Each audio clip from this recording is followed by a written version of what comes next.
Vamos lá, então? Vamos lá.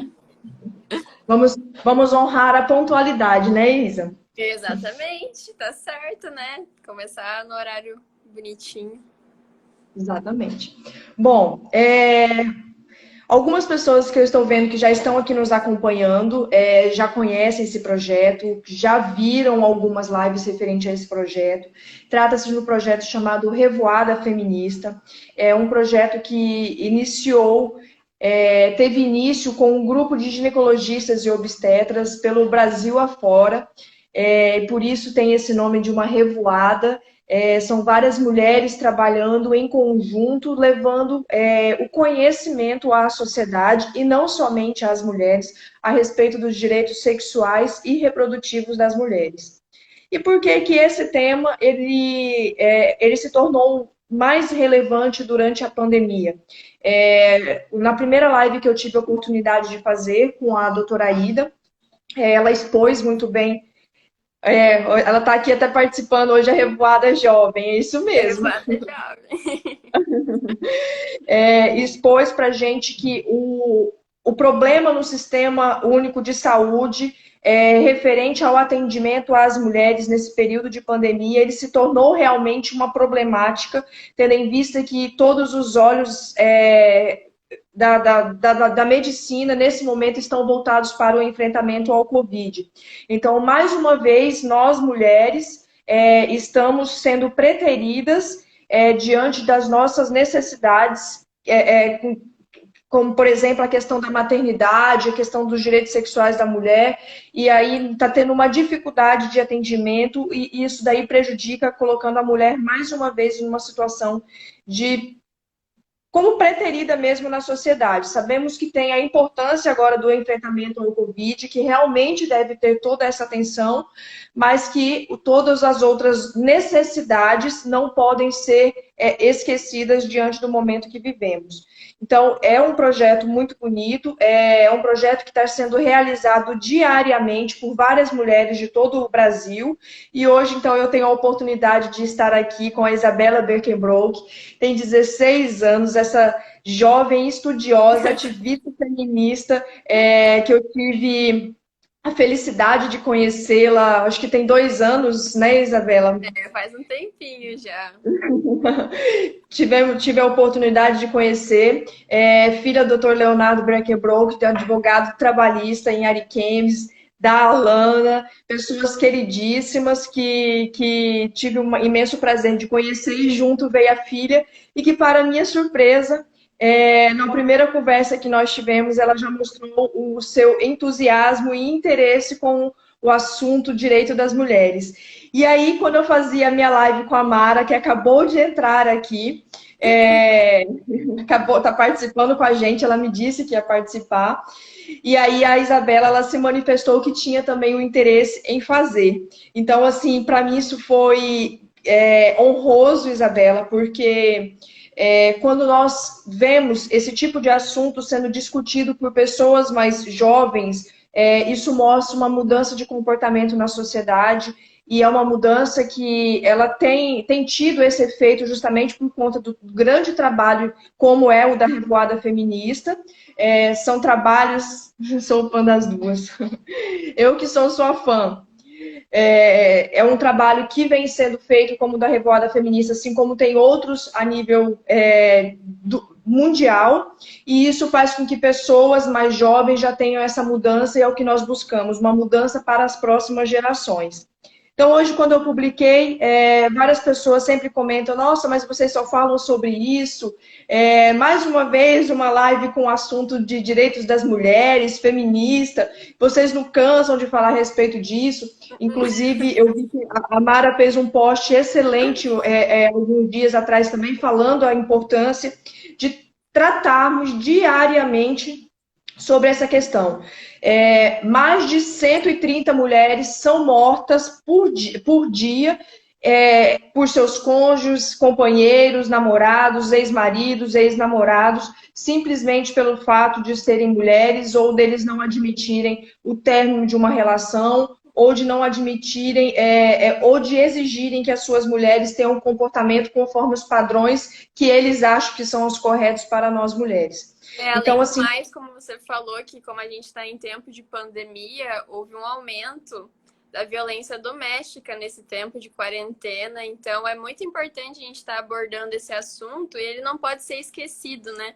Porque a partir do momento que a gente não alcançou a equidade, de certo, o verdadeiro significado de equidade, aí o assunto não pode acabar. exatamente.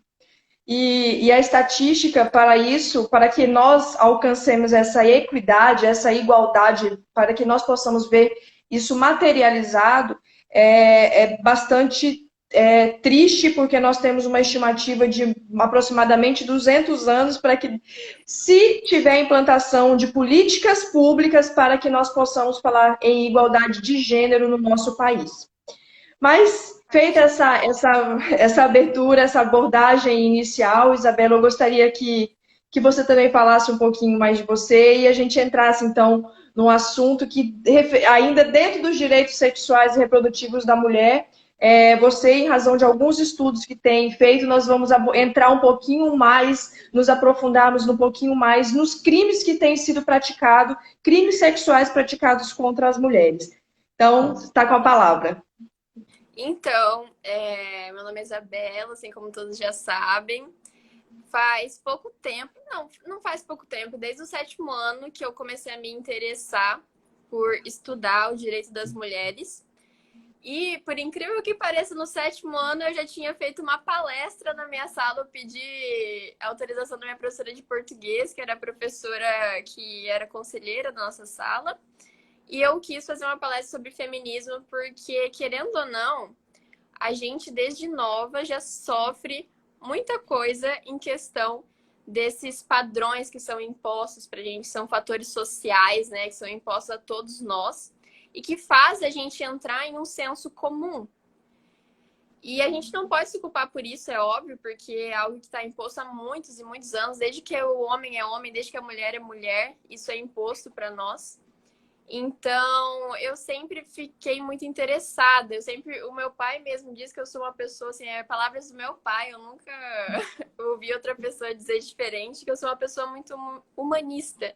E eu acredito nisso, porque eu acho que quanto mais a gente acreditar no ser humano e na sua capacidade de mudar o mundo, melhor ainda. E quem não faz, a população que realmente deve começar isso é os jovens, é a partir da gente. Então eu estou muito feliz de vir aqui representar o pessoal da minha idade. Eu espero que as pessoas possam aprender tanto com a gente, porque a gente que é jovem, muita gente acha que a gente é leigo, que a gente está voado na vida, só que a gente realmente se preocupa muito com esses assuntos. E eu sou uma prova viva disso e eu estou muito feliz de estar contribuindo com esse projeto. Nossa, eu admiro demais a Renata, a Mara. Eu, assim, desde que eu conheci elas, eu falei, nossa, que bom que tem advogadas que se preocupam com isso. Eu sempre fiquei muito feliz de estar nesse meio e ver que pessoas estão mudando o pensamento. Muitas pessoas que eu conheço mudaram os pensamentos delas enquanto eu tentava conversar. E eu acho que, antes de começar, de fato, o assunto que a gente quer começar, eu queria dar um recado, não só para as pessoas que são jovens, mas também para as pessoas que são mais velhas, que eu acho que isso serve para todos os públicos. Que o conhecimento, a busca e a disseminação do conhecimento, aliados a uma humildade e uma imparcialidade, é o melhor conhecimento que você pode disseminar e garantir para você próprio. E é isso que eu acredito que vai mudar o mundo em si, principalmente fazer com que as mulheres consigam alcançar a equidade e todas as outras populações que são minorias, que sofrem também com esses fatores sociais, consigam alcançar. Eu acho que é isso, por enquanto, antes de começarmos definitivamente. Isa, é isso mesmo, e assim, é um assunto que me emociona, porque a gente vê muitas coisas tristes acontecendo diariamente, e quando eu vejo que a mudança, ela está acontecendo, e como você falou, uma representante da sua idade, da sua faixa etária, como a Mara trazendo que grandeza na fala, é exatamente isso que eu ia falar, isso assim me traz uma emoção que assim, eu já falei com pessoas doutrinadores a respeito do assunto, e eu tenho, assim, hoje realmente está sendo muito especial e eu estou feliz de estar tendo essa oportunidade de estar com você. E assim, quando o seu pai trata como você como uma humanista, de fato é isso, tratar dos direitos das mulheres é realmente ter um olhar humanista, um olhar humanitário para as mulheres. Várias pessoas já me falaram assim, mas assim, feminista, por que que você fala que é feminista e por que que você não fala que é humanista?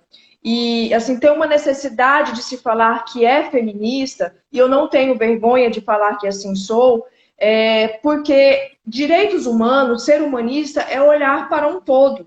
É olhar para os direitos fundamentais de todos aqueles. Mas quando nós falamos em sermos feministas, nós estamos olhando para 52% da sociedade que é representada para mulheres e que sofrem uma violência diariamente, seja uma violência sexual, seja uma violência moral, seja violência patrimonial, e que muitas delas nem sabem aquilo que estão passando, que estão vivenciando. Então, mais uma vez, muito obrigada.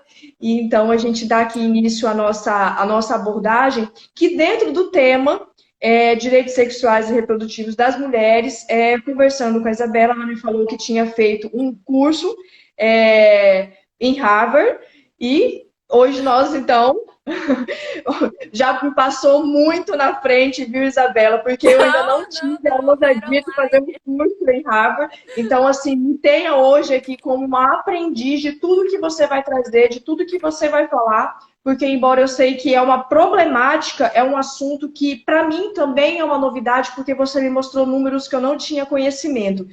Então, daremos início aqui para tratar dentro dessa temática do tráfico de pessoas voltado para o tráfico de mulheres que são exploradas sexualmente, né? Exatamente. Esse é o assunto que a gente veio tratar hoje.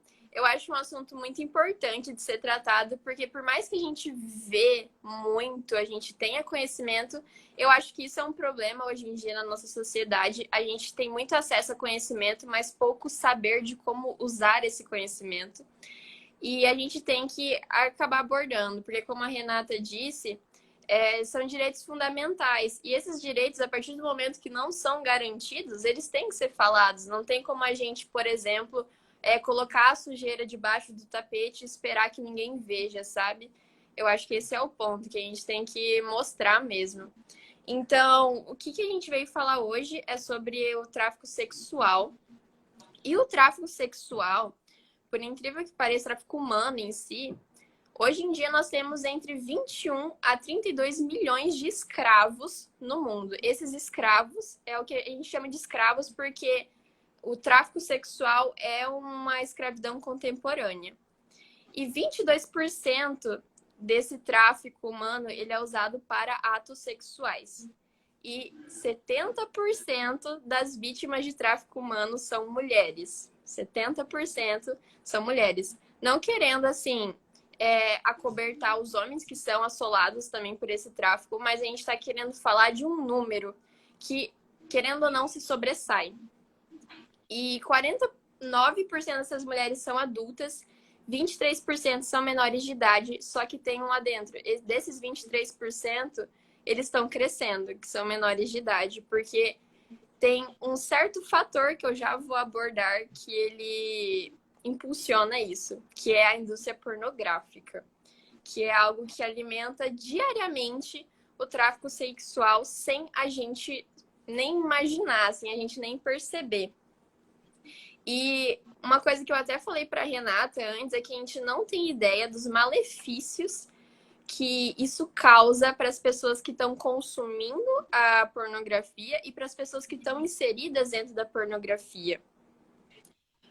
Desse número que eu apresentei para vocês, que são 70% das vítimas de tráfico humano, metade delas já foram submetidas à pornografia.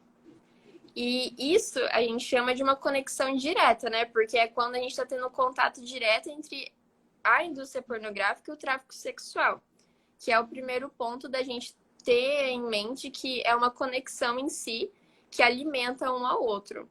Mas também tem as conexões indiretas, né? Que são aquelas que não acontecem diretamente, já na fala, mas que ocorrem de formas mais minuciosas, que eu até passei para Renata.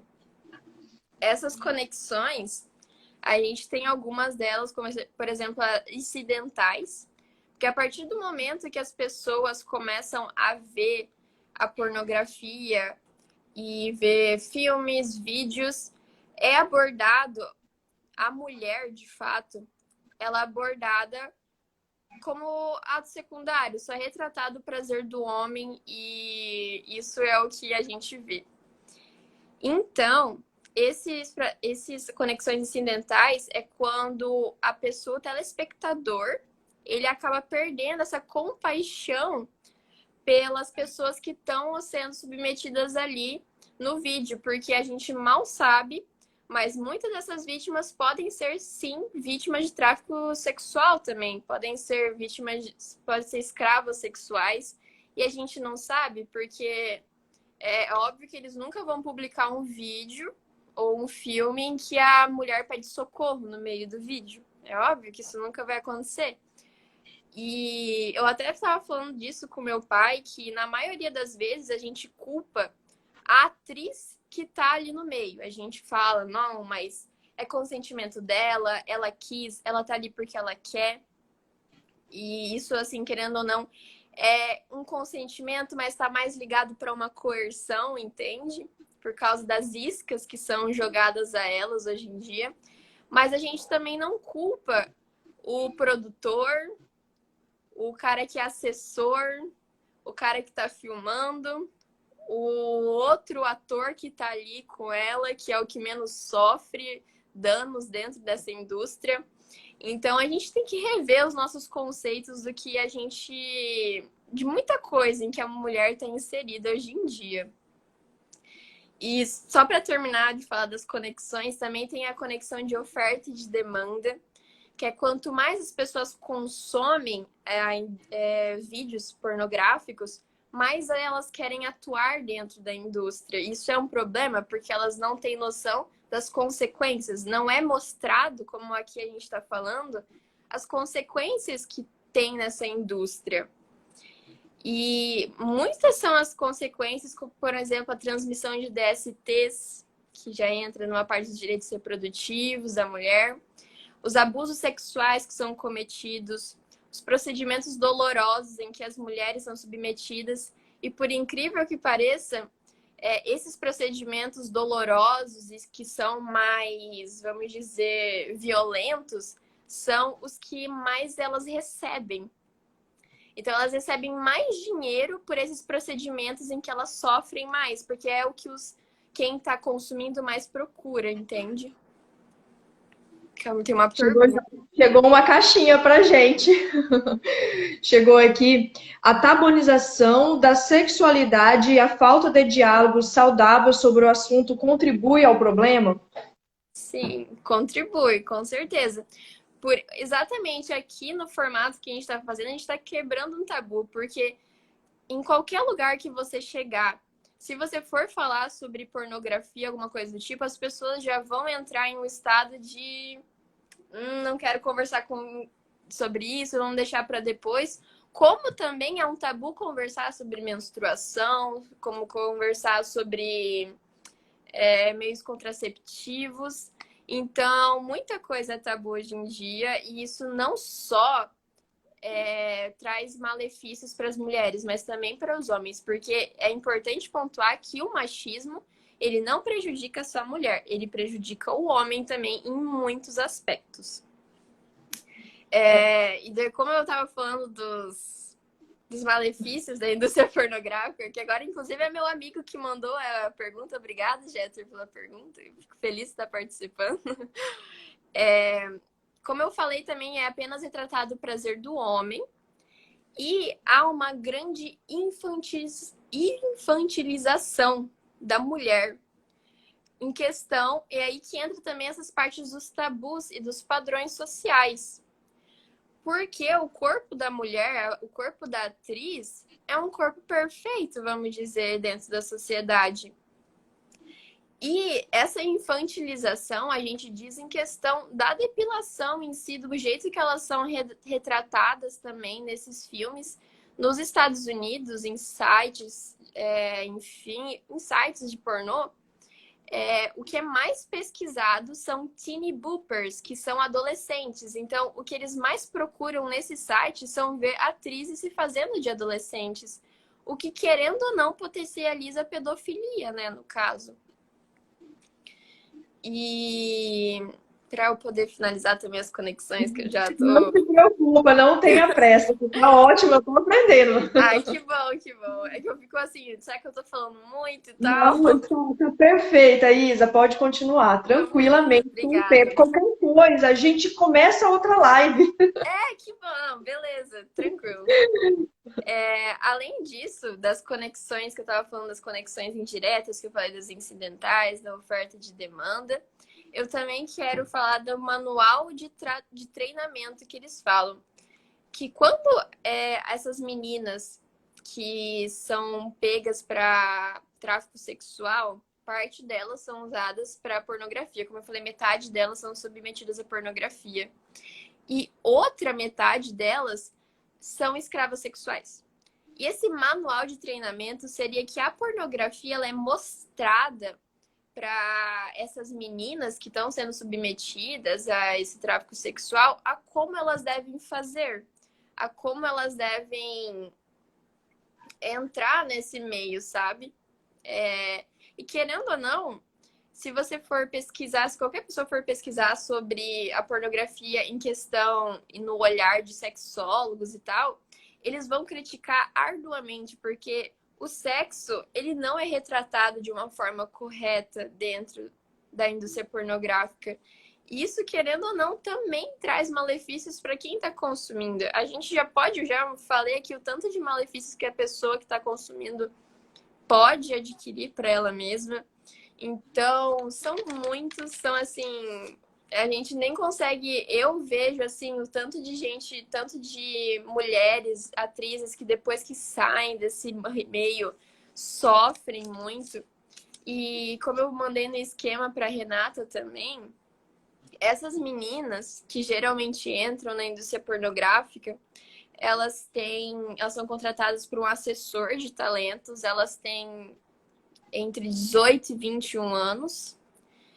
E quando elas são contratadas, não é falado para elas que elas só podem, que elas são usadas nesses filmes, nesses vídeos, de 2 a 3 vezes. Se elas não ficarem famosas, eles descartam elas. E imagina como é complicado essa parte de você ser contratado, eles prometem tantas coisas, e é por isso que eu falo que é mais uma coerção do que um consentimento.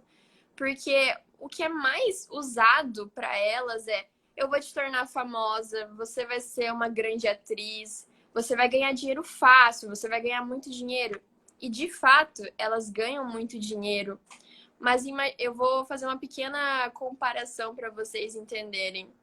Se grande parte dessas meninas são usadas de 2 a 3 vezes e elas recebem mais por vídeos em que elas são submetidas a procedimentos dolorosos e a procedimentos violentos, o quanto de estupro e assédio sexual que a gente tem dentro desses filmes e vídeos que a gente nem imagina.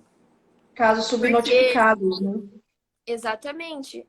Porque elas entram nessa indústria com uma ideia, e quando elas estão lá dentro, quando elas já abandonaram a casa delas, já abandonaram a família, já abandonaram os estudos, por esse 1 milhão de coisas que é prometido para elas, elas então estão vulneráveis a aceitar algo em que elas ganhem mais em pouco tempo. E tanto que nesse artigo que eu até te mandei, tem um instituto chamado Instituto Sinclair. E um filme, um vídeo, eu não lembro certo se foi um filme ou um vídeo, foi postado nesse instituto, mostrando um vídeo, e ele foi aclamado como um exemplo para o sexo e tal na indústria pornográfica. E a atriz que participou desse vídeo, ela falou: toda vez que vocês assistem esse vídeo, vocês estão me vendo sendo estuprada. Então, por mais, assim, até a gente ver, a gente pode pensar, mas vamos acabar. A gente pode, assim, deixar de marginalizar a indústria pornográfica, a gente pode, assim, tentar consertar, vamos dizer. Mas se nem em um vídeo em que é considerado, assim, um exemplo, sabe, para a indústria pornográfica, deu certo e a menina foi submetida a um estupro, como que a gente pode fazer, sabe? E, assim, é revoltante, assim, eu não gosto muito de me estressar com esse tipo de assunto, de levar ao pé da letra, mas querendo ou não, você, por mais que você nunca tenha lido sobre o assunto, eu imagino que muita gente, por exemplo, agora na live, deve estar com um sentimento, pelo menos, de compaixão por essas mulheres, porque eu até li nesse artigo uma comparação em que ela fez, a escritora, ela fala o seguinte: na África Ocidental, em como a gente conhece a escravidão, assim, como de livros didáticos e tal, na África Ocidental, quando os traficantes queriam atrair quem eles queriam traficar para as praias, eles colocavam tecidos coloridos, colocavam objetos assim cintilantes que chamassem a atenção para atrair eles para a praia. E o que seriam esses objetos hoje em dia? O que seriam essas iscas hoje em dia? Seriam as frases que eu falei para Renata, que é: vou te fazer famosa, você vai ganhar dinheiro, você vai ser uma pessoa rica, você vai ganhar dinheiro em pouco tempo, você vai gostar do trabalho. Essas são as iscas. Por isso que a gente não pode arrebatar isso como consentimento. Porque consentimento é uma palavra muito escorregadia dentro da indústria pornográfica. Ela é muito mais voltada para uma coerção do que para um consentimento. E a gente nem imagina isso. Quando eu falo eu quero para alguma coisa, tem tanta coisa que pode estar por trás desse eu quero. Tantas coisas que podem me ter feito... tantas coisas me pressionaram a estar ali. Você sair de casa, você abandonar sua família, você abandonar seus estudos, assim, querendo assim, nossa, vou ganhar dinheiro fácil. Querendo ou não, como eu falei, essas meninas que são contratadas têm entre 18 e 21 anos. Elas são muito novas ainda. Então, a facilidade de manipulação para cima delas é muito alta.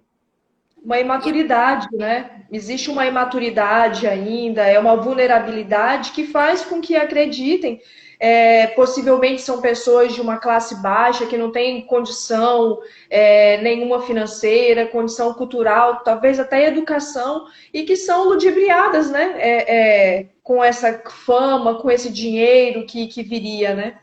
Exatamente.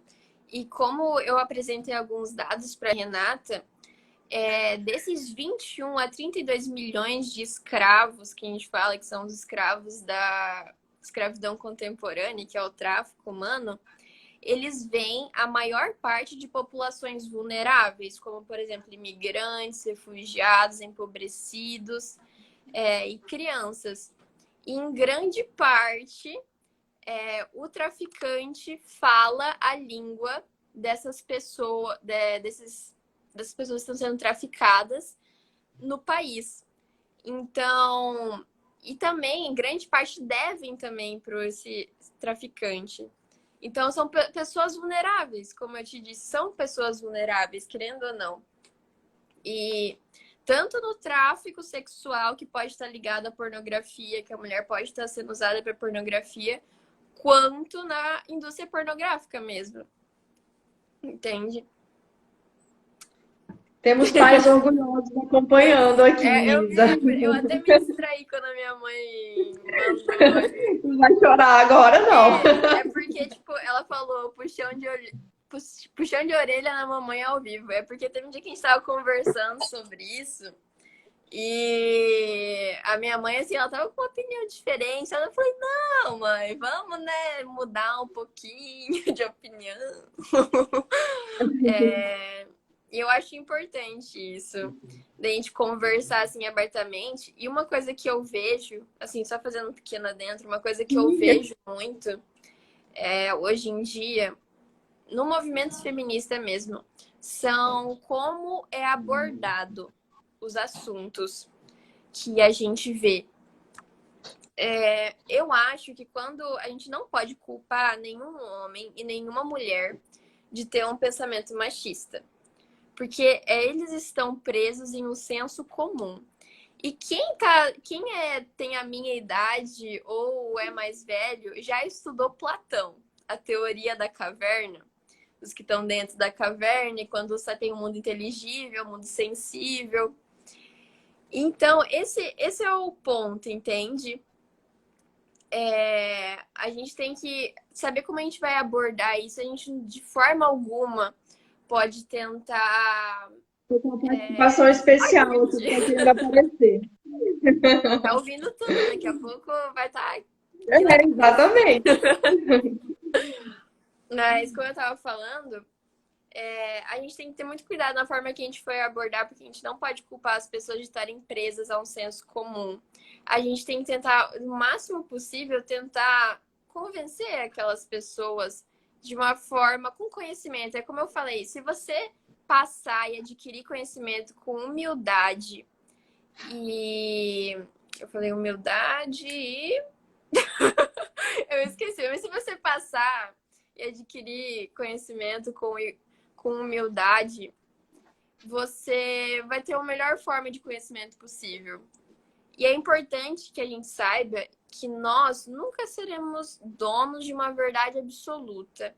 Eu tenho a minha crença, eu acredito nisso, a Renata acredita no que eu acredito, e é o que forma a gente, querendo ou não, é o que é imparcialidade. Já mandaram ali, o pessoal tá prestando atenção na live. Obrigado, pai, obrigado. Mas é isso, tipo, quando a gente tem que ter esse total cuidado, porque as pessoas têm diferentes crenças da nossa e elas cresceram em meios diferentes, a gente não pode culpar isso, a gente tem que abordar de igual como eu e a Renata estamos abordando aqui, conversando com vocês mesmo, passando o que a gente entende sobre isso, o que eu acho, o que a Renata acha, qual é a nossa opinião a ser, o que a gente estudou sobre isso. E o conhecimento é uma arma em que você próprio tem que aprender a usar. Então, se a gente está passando conhecimento para vocês, quem sabe o que vocês vão fazer com esse conhecimento, entende? Espero que se multiplique. Espero que se multiplique. Espero que eu esteja passando esse conhecimento da forma certa. É o Não que eu tenho espero, é o dúvida. que eu fico rezando para. Deixa eu te perguntar, desse levantamento, desse estudo que você já realizou a respeito desse assunto, você chegou a ver quais são os estados no Brasil que têm a maior prática desse tráfico de mulheres, que tem que enviam as mulheres brasileiras daqui para outros países? Você chegou a ver qual os estados? Então, o estudo que eu fiz ele era um estudo mais teórico, sabe, do que estatístico. Ele mostrava mais, assim, em geral, no mundo inteiro, como funciona. Só que, uma coisa importante, o Brasil, ele é um país que, querendo ou não, ele é assolado por pobreza. 28 milhões de pessoas, de acordo com a ONU, são assolados pela pobreza aqui no Brasil. E ser assolado pela pobreza, de acordo com a ONU, é aquelas pessoas que não conseguem comprar 1.600 calorias por dia para comer. E a pobreza, ela é um fator que ela impulsiona muito o tráfico humano. Porque é aquele negócio, né? Tipo, as pessoas acabam crescendo em um meio onde o que cair na vila, sabe? Eles vão fazer para ganhar dinheiro. E, querendo ou não, as pessoas que são traficantes, elas também são submetidas a um meio que induz elas, deixa elas vulneráveis a realizar esses atos, em que elas vão ganhar um dinheiro fácil, né? Vamos dizer. Mas aqui no Brasil, provavelmente, são altas as estatísticas de tráfico Assim, sexual. considerando Eu que posso. a maior parte dessas mulheres que nós estamos falando que fazem parte desse tráfico são mulheres pobres, consideradas até miseráveis, temos alguns estados no Nordeste, por exemplo, que sabemos que tem um número muito grande, né? Eu sei que o estado de Roraima, salvo engano, Roraima e Acre são dos maiores estados que têm essa incidência de tráfico de mulheres. Mato Grosso do Sul também tem uma exploração sexual de um número elevado, assim, muito alto. Então, assim, tem alguns estados, não vou saber agora enumerar quais são, mas que acabam tendo uma incidência maior. Estados até que têm uma porta de entrada e de saída do Brasil mais fácil, mais aberta, né? Por Sim, exemplo, o Mato Grosso do Sul tem uma porta de entrada e de saída ali para o Paraguai. é verdade. Nós estamos falando aqui Roraima, Venezuela, Acre, temos uma porta aqui Bolívia, entre outras, muito fáceis É. também. E aí, quando eu sei que tem muita questão do tráfico, que tem a indústria pornográfica, e tem também uma questão que entra no turismo sexual também, né? Uhum. Tendo essa exploração também, né? Sim. E o tráfico sexual, assim, cada. Por exemplo, aqui no Brasil, a gente, igual a gente estava conversando antes, não se sabe muito leis que caibam a proteger as pessoas que estão sendo traficadas. Isso é um grande problema.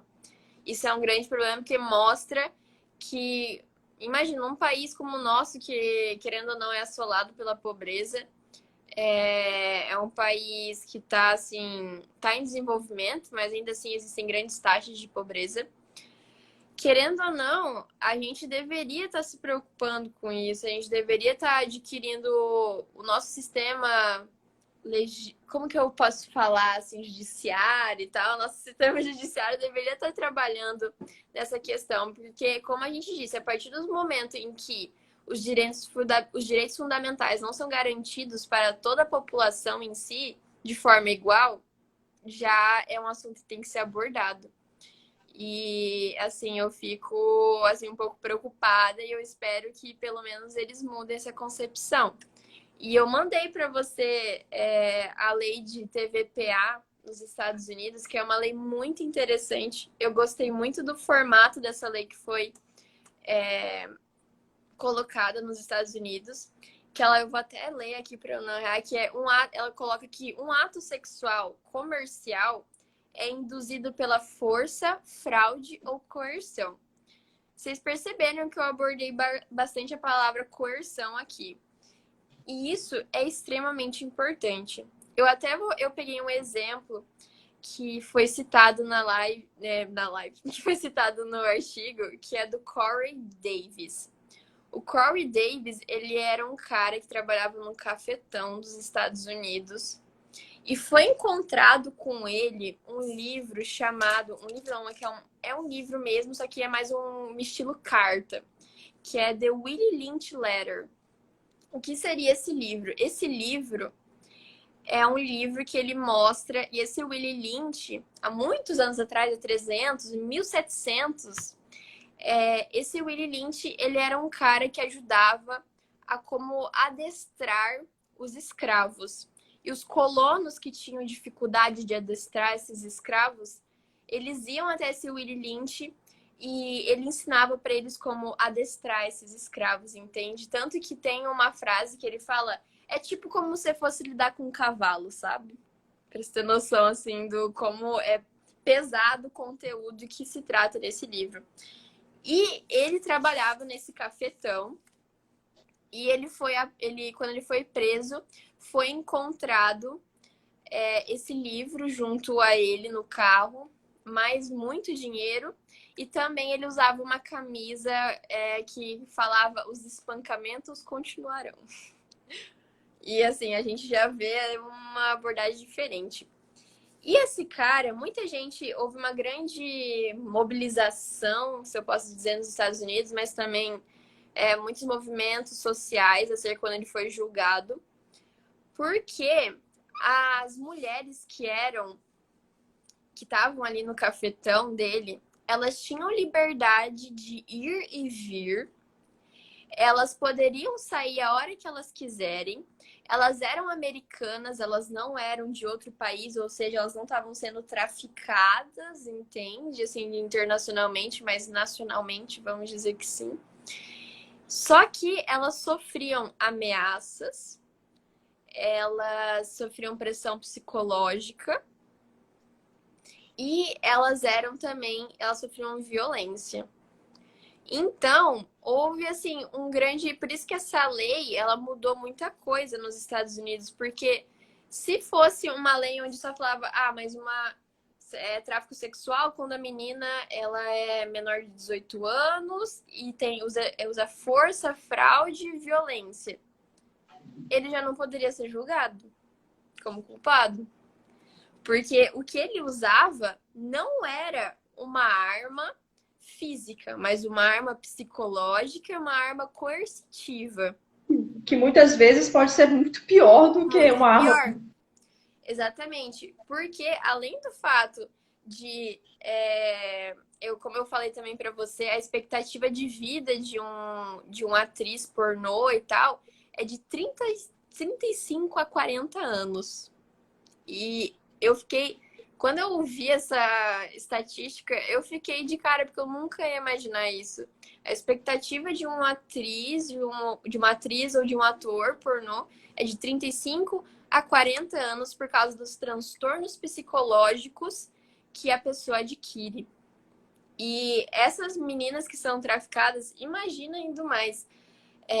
Além delas sofrerem com esses transtornos psicológicos que foram consequentes de uma coerção que elas sofreram, imagina o quão difícil é para elas, depois que elas saírem desse meio, estarem dentro do núcleo basilar, sabe? Da Não sociedade. deve, considerando a sociedade que nós temos e vivemos, eu falo isso não só do Brasil, mas uma sociedade machista, mundialmente falando, essas mulheres, talvez elas não consigam nem ter uma inclusão na sociedade pelo julgamento, é, é, família, uma formação de família, tudo isso vai se tornar uma coisa muito mais difícil para todas essas mulheres, né?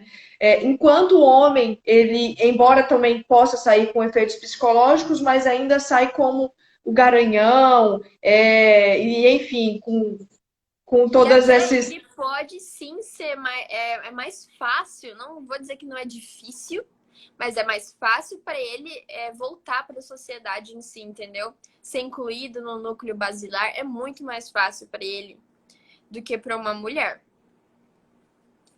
Eu acho, tipo, esse ponto bem interessante, porque muitos caras, eles falam, não, mas você tem que entender que também tem os homens, mas tem muitas outras coisas que acercam isso. Igual eu falei, quando a gente vê um filme, um vídeo pornográfico, a gente só culpa a mulher que tá ali. Ela que a gente adquire um monte de palavreados que eu não vou falar aqui na live, porque eu acho isso desrespeitoso. E que a gente coloca toda a culpa em cima dela, sendo que ela não tem culpa nenhuma, sabe? Ela foi submetida ao que ela achava que era um consentimento. Ela foi enganada por si própria, até mesmo, a gente pode dizer. Assim, até fazendo uma linha paralela, nós estamos falando de atrizes pornôs, mas aqui em Porto Velho mesmo eu conheço algumas meninas que saíram daqui com aproximadamente 15, 16 anos para serem modelos, modelos mesmo profissional, foram para outros estados, algumas foram para países. E dentro dessas, eu conheço pelo menos 3 que retornaram para Porto Velho, para Rondônia, porque assim não aguentaram conviver com esse tipo de situação, porque disse que estavam sendo, como você repetiu algumas vezes aqui na nossa live, são coagidas, né? Estão tendo métodos coercitivos ali contra elas, para que elas pudessem se submeter a esse tipo de situação também. Ou seja, nós estamos falando de um número, eu estou falando de um número aqui pequeno, que eu conheço, que faz parte da minha bolha, do meu convívio, que eu sei que voltou por causa disso.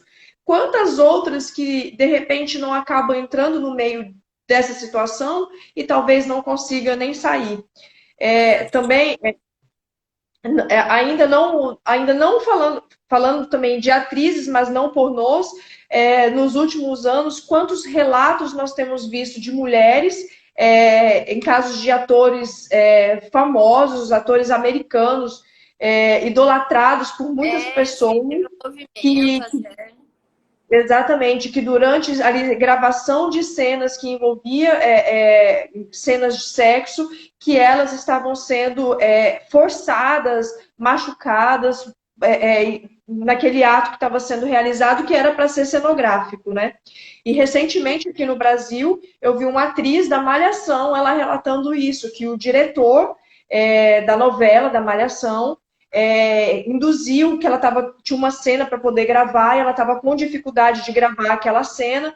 Ele sugeriu que ela, então, fumasse um cigarro de maconha com ela e aí para que ela relaxasse. Só que após ela fazer o uso, que ela acabou, ela menor de idade, acabou sendo sugestionada por ele, fizeram o uso em conjunto e após isso, o que acabou acontecendo? Ele acabou se aproveitando dela sexualmente. Né? Então, nem sempre só atrizes pornôs que foram vítimas do tráfico, mas temos outras que nem isso são e são vítimas de crimes sexuais igualmente. Isso é verdade. Você falando aí desse testemunho dessa menina, eu tenho aqui 3 que são bem pequenininhos, que eu até queria ler, que eu deixei separado aqui para ler, que fala também sobre essa parte da coerção, que eu acho que é o que mais causa dúvida nas pessoas, que é essa parte da coerção mesmo. Será que ela tá, assim, tem consentimento mesmo? Será que ela não tem culpa? E eu vou ler aqui algumas coisas que algumas atrizes falaram depois de terem saído dessa indústria pornográfica. Que foi a primeira, ela falou: eu estava sendo ameaçada. Se eu não fizesse a cena, seria processada por muito dinheiro. A segunda disse: eu disse para eles pararem, mas não pararam. Até eu comecei a chorar e arruinei a cena. E a terceira disse: ele me disse que eu tinha que fazer, e se não pudesse, ele me cobraria e perderia qualquer outro trabalho que eu tivesse, porque faria sua agência parecer ruim. Então a gente já pode ver, eu acho que nada melhor do que trazer a frase de quem passou por isso, a fala de quem passou por isso, para a gente entender de fato como funciona. Isso realmente me tocou, sabe? Eu fico assim de cara, assim, de ver que assim na sociedade que a gente tem hoje em dia, por mais que a gente tenha mudanças e tal, que a gente está mudando, que a gente está tentando sair de todos esses tabus que a gente tem, é muito complicado você ver mulheres sendo submetidas a esse tipo de coisa. Eu fico, assim, extremamente preocupada e assustada com isso. E assim, não é só você que está assustada, não, viu, Isa? Nós estamos recebendo vários comentários aqui das pessoas que estão nos acompanhando e que, assim, todas essas informações que você está trazendo, que para mim são novas, e eu acredito que para a grande maioria aqui também. Então, assim, todos nós ficamos chocados com tudo isso, e é uma triste realidade mesmo. E assim, precisamos falar abertamente. A questão do tabu realmente ela prejudica faz com que tenha uma continuidade disso, porque parece que ninguém tem coragem de gritar, as pessoas não têm coragem de falar. Mulheres que estão vivendo nesse meio, elas ficam numa situação de vulnerabilidade, porque são ameaçadas, né? Tanto, com certeza, criminosamente. Então, sabemos que é até difícil, muitas talvez queiram sair e não conseguem. Chegou até um comentário da Alice, aqui agora. A Alice também é uma advogada, é uma feminista, e acabou de comentar. Recentemente, uma bailarina narrou algo parecido com o diretor de uma companhia de dança muito famosa. E muitas pessoas julgaram muito a história dela. O que é mais fácil é julgar e culpabilizar a mulher por tudo aquilo que acontece com ela, do que tentar entender Um lado. a questão tentar reprimir o ato que foi praticado pelo agressor, né? Normal não, nós não podemos normalizar esse tipo de crime, mas é comum que a sociedade faça essa inversão de valores, que é o que eu costumo falar sempre também. Sim. É uma amiga minha que ela comentou, são coisas que são debaixo do nosso nariz e a gente muitas vezes nem percebe, isso é verdade. Muitas vezes a gente não percebe. Tanto que mostra aqui nesse artigo, eu vou sempre usar esse artigo, porque esse artigo é perfeito e eu vou até deixar o nome do artigo e do documentário que eu usei para estar aqui falando, que foi o que mais assim abriu minha mente, fez que eu adquirisse conhecimento. Que eu vou pedir para irem me avisando do horário, que eu estou sem relógio aqui. Aqui já são 7h52, a gente tem 8 minutinhos ainda. Então mas vamos. Acho que dá para eu falar rapidão desse... Tem uma história nos Estados Unidos que aconteceu em Nova Jersey, e foi escrita no The New York Times, que é bem rapidinho, eu vou ler aqui, e para ter essa concepção, essa brecha que minha amiga deu, que é coisas que são bem debaixo do nosso nariz e a gente nem percebe.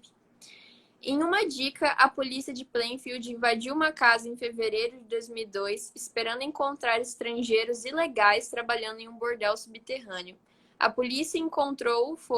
O que a polícia encontrou foram 4 meninas, entre 14 e 17 anos. Todas eram mexicanas sem documentação. Mas elas não eram prostitutas, elas eram escravas sexuais. A distinção é importante. As garotas não estavam trabalhando e recebendo dinheiro. Elas eram cativas para os traficantes e guardiões que controlavam todos os seus movimentos.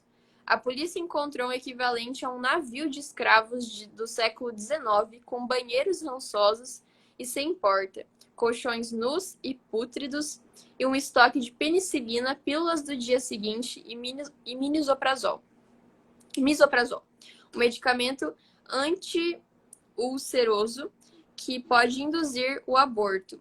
As meninas estavam pálidas, exaustas e desnutridas. E isso foi em um bairro que para eles era considerado um bairro assim calmo, um bairro assim onde todos viviam, um bairro familiar, um bairro onde todo mundo saía na rua de boa, um bairro seguro.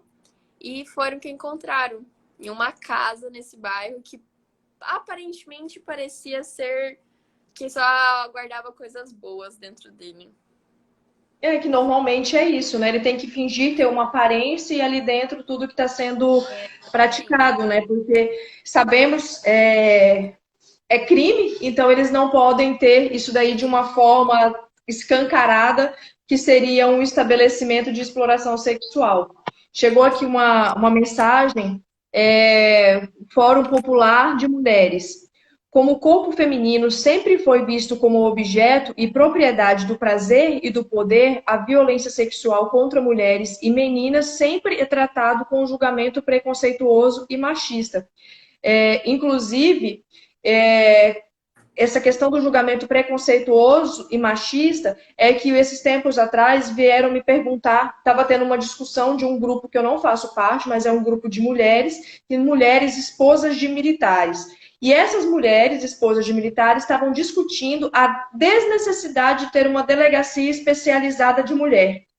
E elas não entendiam a necessidade de ter uma delegacia especializada de mulher. E uma pessoa que fazia parte do grupo, que me conhecia, que sabe que é um assunto que me interessa, veio me perguntar: Renata, me fala, porque eu sei que é importante ter, mas eu não estou conseguindo defender diante de todos aqueles argumentos. E assim, entre algumas coisas que eu coloquei, tem a questão do tratamento humanitário, que é destinado para a mulher, que está naquela situação de violência, que foi vítima de violência, mas principalmente para que uma delegacia especializada, que a mulher ali que foi vítima de um crime sexual, de qualquer situação dessa similar, que ela possa ser atendida por uma outra mulher que entenda aquela situação que ocorreu com ela, sem necessariamente fazer um julgamento daquilo, como se ela culpabilizando ela, revitimizando ela por tudo que aconteceu. O que normalmente acontece em delegacias quando não são especializadas. Não quero generalizar, mas o número de quando são delegados que atendem, que recebem essas mulheres, acabam revitimizando e prejulgando essas mulheres. Então, só para poder considerar também um pouquinho desse comentário que nós recebemos. Isa, eu não sei se nós vamos ter muito tempo ainda, mas eu queria, diante de tudo que você me falou, esses tempos atrás, algumas semanas, surgiu à tona na internet um blogueiro, um Instagram. Então, o caso dele, então, se encaixa nisso que você está falando, essas mulheres que vivem com ele, então, seriam escravos? Se encaixa perfeitamente, porque além do fato desse cara ser visto um ídolo e a gente normalizar essa forma de idolatração por um cara em que ele tem muitas mulheres, um cara que é garanhão, um cara que só anda com mulheres assim, com corpaço, sabe? O fato de a gente normalizar e dos caras idolatrarem isso é um problema. É um grande problema. E muitos caras falam, mas a mulher que tava lá dentro, que tava ali, que ele contratava atrizes pornôs, né, pra ir lá na casa dele, a mulher que tava lá, as atrizes que estavam lá, que, elas têm total consentimento, elas ganham muito com isso, e a gente aprendeu nessa live que consentimento é algo muito escorregadio na indústria pornô. E esse é o importante da gente ver. Tanto que tem vou falar aqui rapidinho, tem um artigo de uma feminista que eu não vou lembrar agora, que ela fala que todo o afeto, toda a admiração, todo o amor de uma relação entre, tipo assim, de um homem que é amigo de outro homem, ou um homem que é filho de um pai, assim, falar assim rapidamente. Geralmente os homens reservam essa idolatração para os homens. Eles reservam essa idolatração para os homens.